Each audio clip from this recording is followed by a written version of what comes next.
Hello, cancer is not a death sentence. I'm Corrine, and this is my lovely daughter, Ash. And we're going to talk a little bit about the burden of having cancer and what that feels like, how that affects people from the person who has cancer and also from the person who is supporting the person who has cancer, because there's two different ways of looking at burden. And so we wanted to bring to the forefront some of the emotional baggage and attachments that we have to cancer. So, Ash, what was your first thought? We were talking earlier, and it was interesting to listen to your perspective, that burden of cancer and how it affects you, the person who's supporting me going through this process. Right. Like it's so difficult because you're even more powerless to help somebody. And then when they're not at their best, you have to really give you what you need to support them. And so that burns different. And what I was saying is one of the most favorite thing I ask my mom that often irritates her is, what do you love about this? And she tells me nothing. I don't love anything True. about freaking radiation. Thank you very much. And that's the burden of truth, right? That is the burden of truth. And that keeps it authentic and organic because the truth of it is that she is going through things. There are chemical reactions that happen to her brain. And she may, I'm going to say this, and we'll share a lot, but she says, if I say the same thing too much, let me know.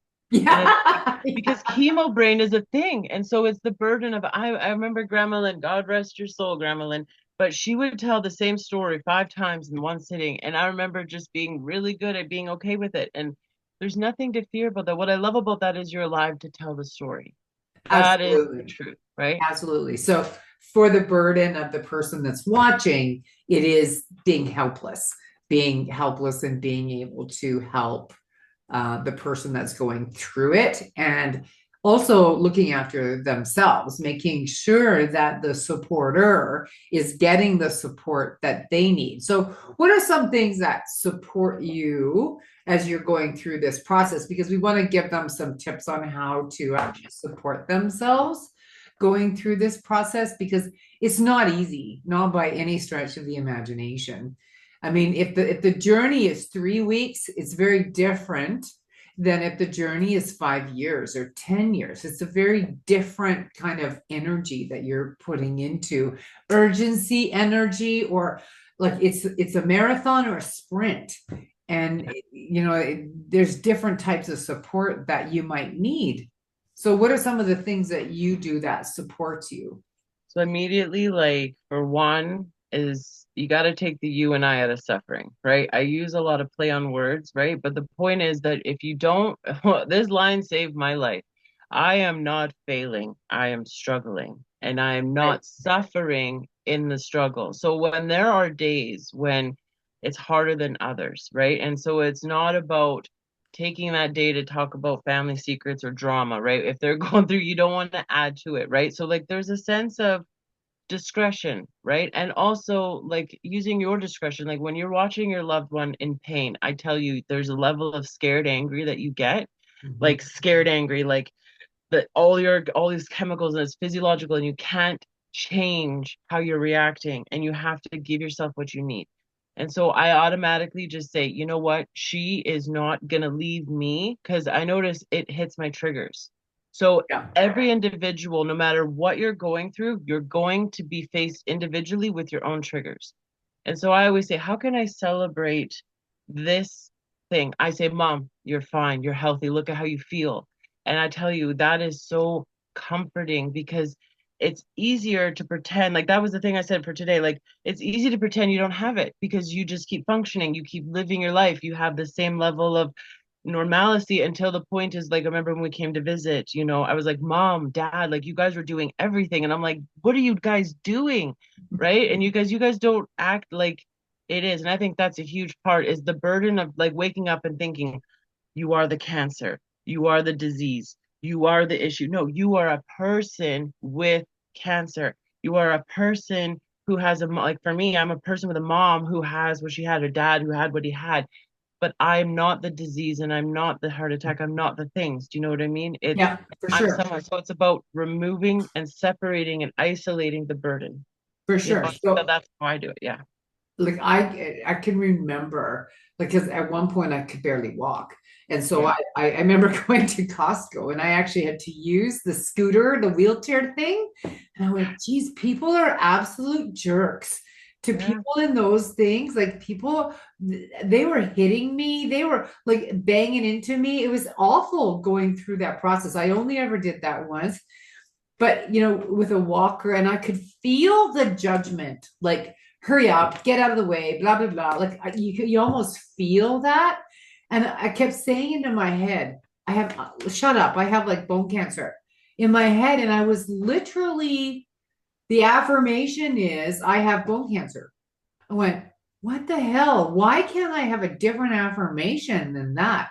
I really struggled with that part because I was trying to justify why I was letting or getting in the way of somebody else, or why I was walking slowly, or why I was doing whatever. And I go, well, for heaven's sakes, I have bone cancer. Shut up, leave me alone. That's not good either. The Yeah, fact well, that it's I a walk different way, right? slower, like my Yeah. husband and I go for a walk every day, and I just say to him and whoever I'm walking with, I go, I just need to walk slower than average person. That's fine. Yeah.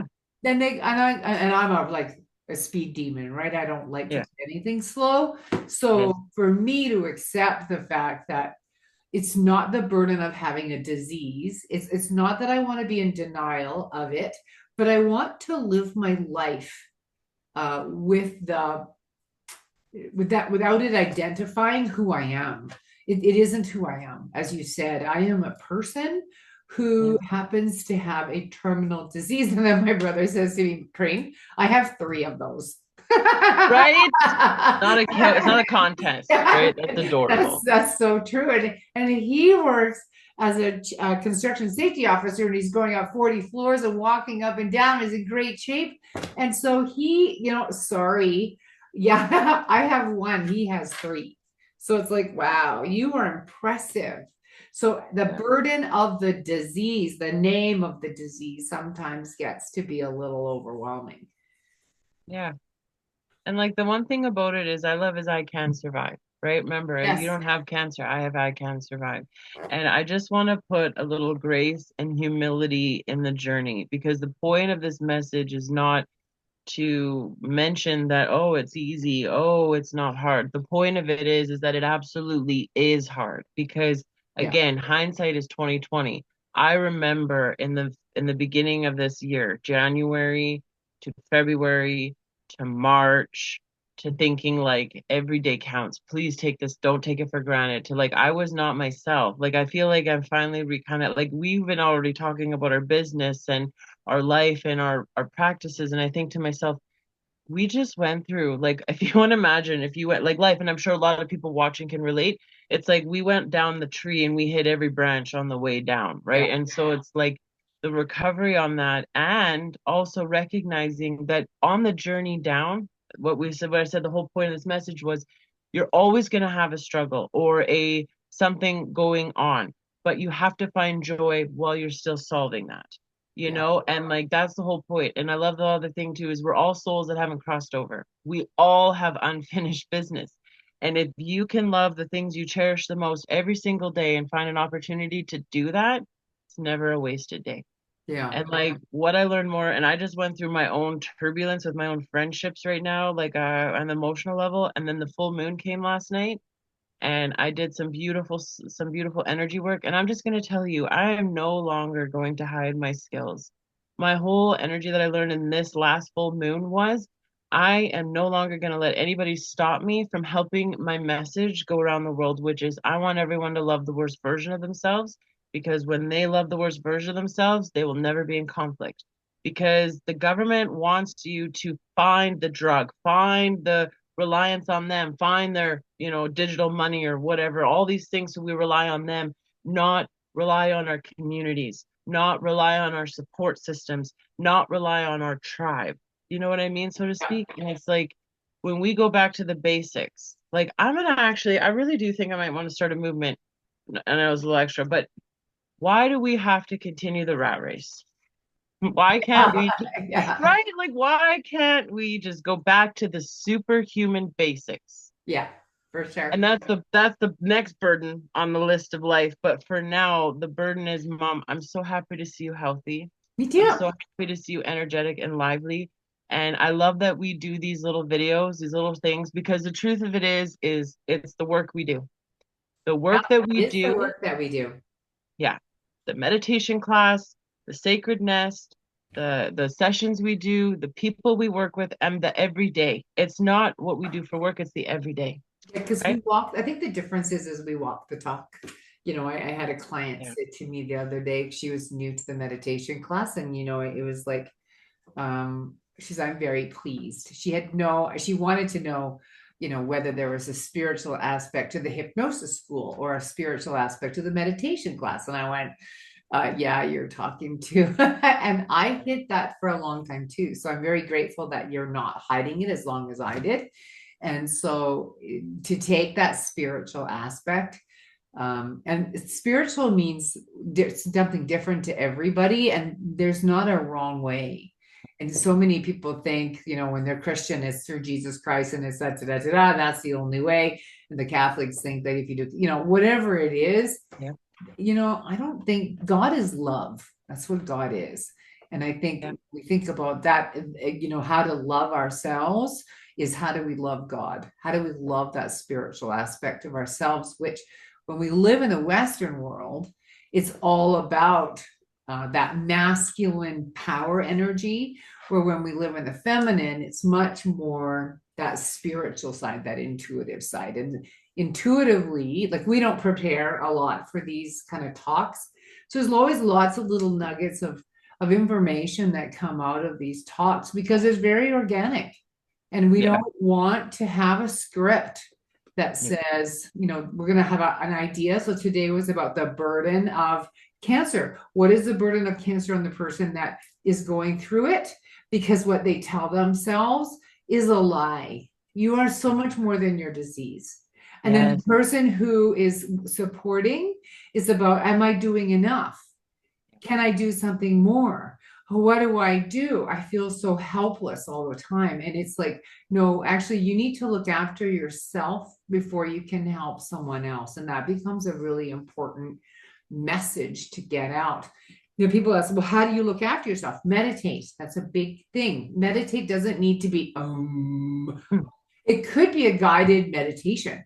It could be something simple. It could be meditation could be going into the forest and touching a tree or sitting by a brook and just watching nature. Nature is one of the best ways to meditate anyway, in my opinion. It also supports the exercise because that to me is really important. Exercise gets rid of that excess energy and stops your head from spinning. I am an OCD fixator. Like I can get onto something that's emotional, and it takes a bit to get out of that kind of fixation, especially with fear. So, getting out of that is a big deal. And those are two things that really do support getting calm. Not just one. You can't just meditate and think everything's going to go away. You need to move your body and get rid of that excess energy so that your meditation becomes even more amazing.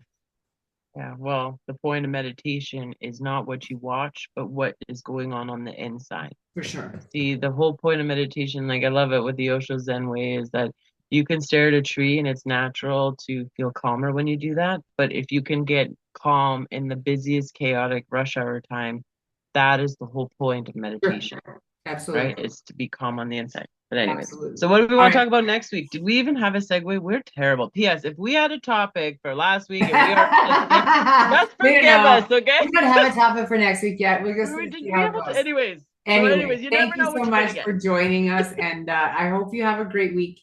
The Sacred Nest is Monday night at 7 o'clock Pacific Standard Time. It's $25 plus GST. If you want to know more information about it, just direct message either one of us. Yep. And we'll send you information and the link to join if you want to. We have a hypnosis school that's starting October 5th or 4th, October 4th. So if you want to become a hypnotherapist, that is a big deal. Or if you want to be hypnotized by somebody that's learning hypnosis, that's a great thing to do too, is come and join and support in that way.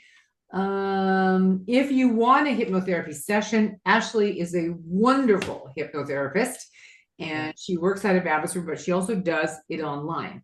So anytime you're looking to, stop smoking, get rid of stress, deal with trauma, Ashley is an amazing therapist and she's taking clients right now. So again, just direct message her and she can support you with that. Anyway, we will talk to you next week. Ash, thanks for being amazing because you are amazing. So are you? And we'll see you next week. Bye for now. Everyone.